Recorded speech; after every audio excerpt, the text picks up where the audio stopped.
नमस्कार welcome to my YouTube channel. आजिकाली खाद्यपेय जीवन शैली रे अनेक परिवर्तन आसलानी जहाँकि आम स्वास्थ्य प्रति बहुत खराब प्रभाव पकाउछि। ट्रेडिशनल खाद्य छाड़ी वेस्टर्न खाद्य प्रति आम युव समाज बहुत आकृष्ट होउछन्ति। आयुर्वेद रे विस्तृत रूपे विरुद्ध खाद्य विषय रे वर्णना अछि किंतु ज्ञानर अभाव कारणरू आमे खाद्य प्रस्तुति करिवार प्रणाली एवं सेवन करिवार प्रणाली रे अनेक भूल करूछे, जहाको कि आमे सजाड़िबा सह आम आगामी पीढ़ी पर चिंता करने निहाती जरूरी। महर्षि चरक दही सेवन विषय रे सूत्रस्थान सप्तम अध्याय वर्णना करिसेंति कि नक्तम दधि भुंजितम न चाप्य घृत शर्करम न मुद्गयूषम न क्षौद्रम न उष्णम न मलैकी विना। अर्थात आमे राति रे केबे दही खाइबा उचित नहीं, ना कि घृत किंबा शर्करा बा चीनी बिना, ना मुद्ग जुस बा मुग सूप, ना मधु बिना, आमलकी बा अँलार रस बिना दही सेवन करने को महर्षि चरक मना करिसेंति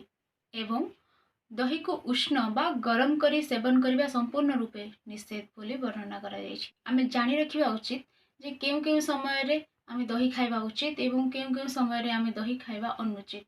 महर्षि चरक वर्णना करिसेंति कि शरद ग्रीष्म वसंत ऋतु रे आमे दही सेवन करि परिबा नाही, किंतु बाकी जो 3 ऋतु रहिला वर्षा हेमंत एवं शिशिर ऋतु रे आमे प्रचुर परिमाण रे दही सेवन करि परिबा।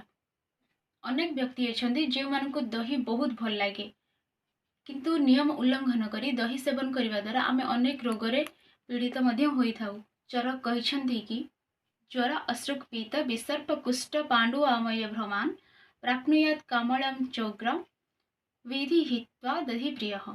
अर्थात आमे नियम उल्लंघन करी दही सेवन करिबा द्वारा आमको ज्वर अश्रुपित जोटा कि आमर रक्तपित सर्प कुष्ठ पांडु जोटा कि आमर एनेमिया भ्रम भर्टिगो उग्र कामला अर्थात कामला रोग भी मध्य अधिक बढ़ी जाई थाए।